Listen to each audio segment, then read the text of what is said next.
Europe 1, la France bouge. Demain, au travail. C'est le moment où l'on parle du bien-être au travail, de l'emploi, de formation. Qu'est-ce qui, en ce moment, vous occupe à ce niveau-là, Brigitte Courteau, chez Free2Move? Il y a la restructuration dont on a parlé en première partie d'émission. Forcément, ça change aussi pas mal de choses. Quand vous parliez même de fusion, comment on arrive à faire passer tous ces nouvelles habitudes, intégrer des équipes, trouver les complémentarités, c'est ce qui vous occupe en ce moment? Oui, tout à fait.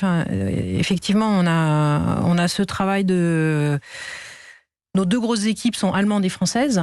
Donc c'est un travail aussi de comprendre les qualités de l'autre et la différence de l'autre. Donc c'est un travail qu'on fait et qui est à faire et qui n'est pas évident, qui n'est pas intuitif pour chacun. On pense toujours que l'autre, s'il est différent, c'est qu'il n'est pas bien.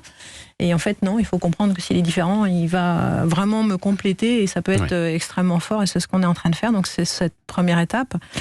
La deuxième, elle est aussi globale et générale dans nos boîtes. Et Julien et Marin l'expérimentera, Julien l'expérimente aussi aujourd'hui. C'est de trouver les talents qui sont prêts à trouver des solutions au quotidien, résoudre des problèmes, se battre comme des entrepreneurs.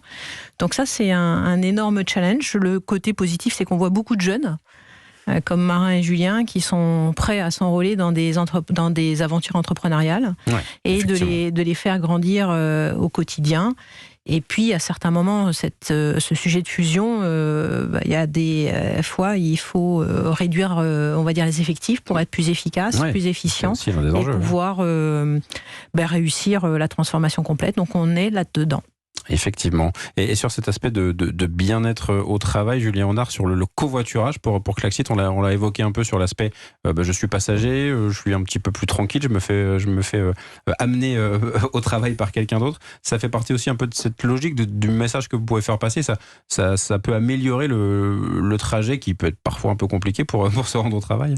Oui, clairement. Et alors, des fois, c'est même carrément un frein à l'emploi.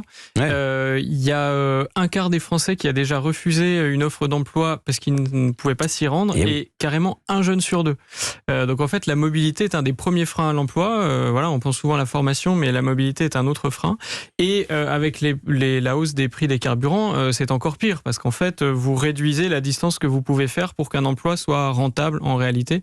Et donc, le covoiturage, pour ça, est une vraie solution et les employeurs l'ont bien compris. Oui, c'était important de le préciser effectivement pour cet accès à l'emploi. Alors on arrive déjà bientôt à la fin de notre émission, c'est l'heure de la saga de la France Bouge consacrée aujourd'hui à Rent-A-Car.